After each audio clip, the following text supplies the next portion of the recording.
नमस्ते। आप सभी का पावन ऐप पर बहुत बहुत स्वागत है। तो आइए आज का विषय प्रारंभ करते हैं।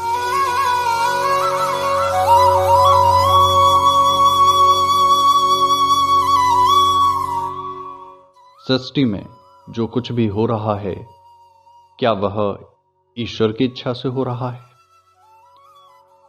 क्या हम जो कुछ भी करते हैं वह सब पहले से ही ईश्वर निर्धारित कर चुका है? ऐसा प्रश्न मन में अक्सर आता है। देखिए, ईश्वर की जो व्यवस्था है, इस संसार में ग्रह उपग्रह जो चल रहे हैं, नदियों का जल जो बह रहा है, जो वायु बह रही है, पेड़ पौधे आदि की वृद्धि हो रही है, हमारे शरीर की वृद्धि हो रही है, पुरानी कोशिकाएं नष्ट होती हैं और नई कोशिकाएं बनती हैं, रक्त का प्रवाह शरीर में हो रहा है, श्वास प्रश्वास चल रहे हैं। ऐसे जो ये क्रियाएं जो हो रही हैं, ये ईश्वर की इच्छा से हो रही हैं।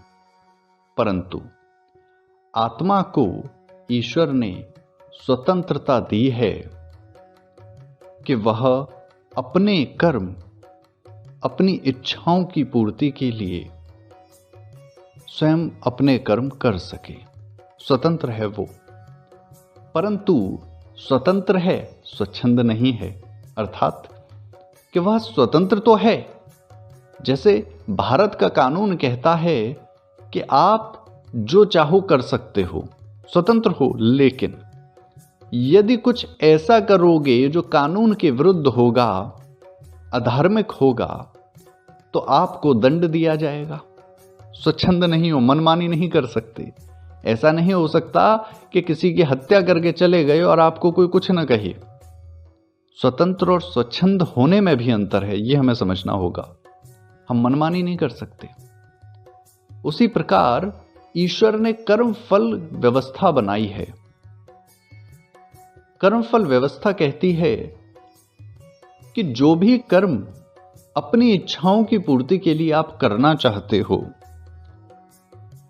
राग द्वेष आदि की पूर्ति के लिए आप जो भी करना चाहते हो वो कर सकते हो, कोई समस्या नहीं है। परंतु वह ईश्वर, वह न्यायकर्ता स्वामी आपके सभी कर्मों को देख रहा है। तो यदि आप कोई भी पाप कर्म करोगे, यदि आप कोई भी ऐसा कर्म करोगे जो उसकी व्यवस्था के विरुद्ध है, तो उसके लिए आपको उचित दंड दिया जाएगा। यदि ऐसा होता कि सब कुछ हम करते क्या हैं, हम अपनी जो गलतियां हैं उसको भी ईश्वर पर, भाग्य पर डाल देते हैं। हम कहते हैं कि मैंने हत्या की, ये भी देखो ईश्वर ने ही कराई। मैंने चोरी की, ये भी ईश्वर ने कराई, क्योंकि सब कुछ कराने वाला वो है। तो होता क्या है, हम अपनी जिम्मेदारी से भागते हैं। इसको कहते हैं साइकोलॉजी में, मॉडर्न साइकोलॉजी में कहते हैं विक्टिम गेम। हर चीज में विक्टिम बनना, अबला बनना। हम सोचते हैं कि सारा ईश्वर कर रहा है जी, जिम्मेदार वो है, मैं तो स्वतंत्र हूं, मैं तो बड़ा शुद्ध आत्मा हूं, मैंने कुछ गलत नहीं किया, ये तो ईश्वर ने कराया मुझसे। परंतु यदि ऐसा होता तो प्रश्न उपनिषद में प्रमाण ऋषि नहीं देते। ऋषि क्या कहते हैं? एष ही दृष्टा स्पृष्टा श्रोता घ्राता रसयिता मंता बौद्धा कर्ता विज्ञानात्मा पुरुषः। प्रश्न उपनिषद के 4th अध्याय की 9वीं कंडिका में ऐसा कहा।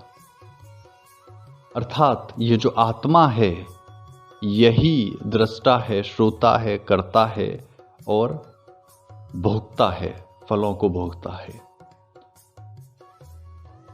ये आत्मा को स्वतंत्रता दी है ईश्वर ने, और मोक्ष का साधन भी बताया है। यदि हम चाहते हैं मोक्ष पाना, मोक्ष प्राप्त करना, तो हमें क्या करना होगा?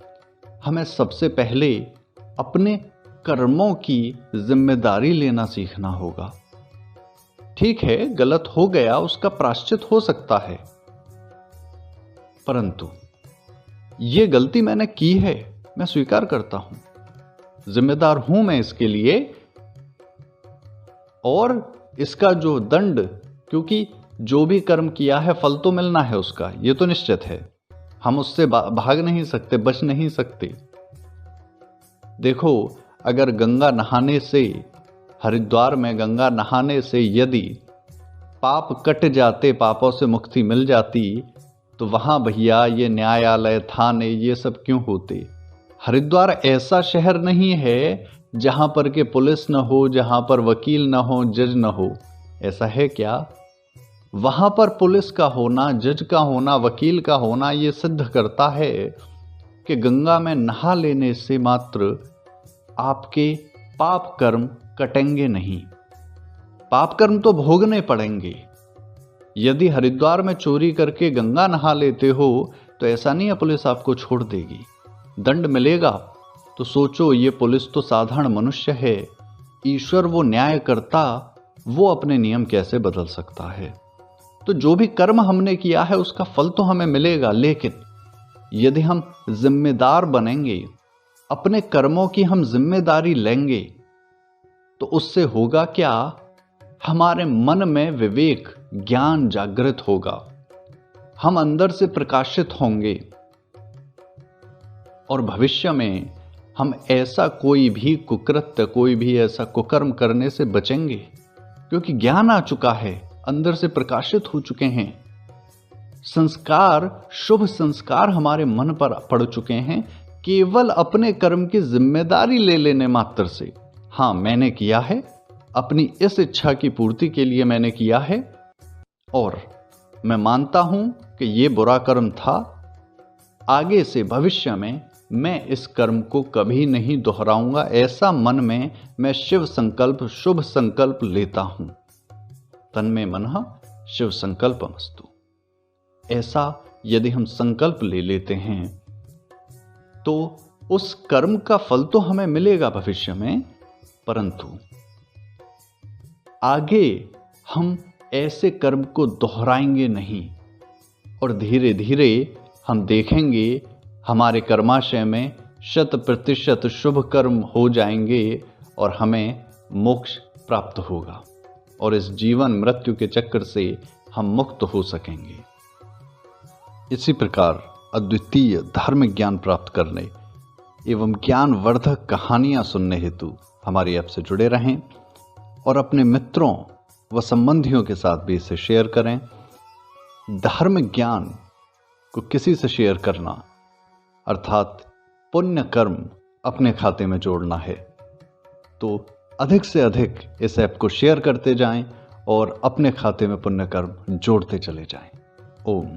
इस श्रृंखला की बाकी वीडियोस देखने के लिए आज ही पावन ऐप डाउनलोड करें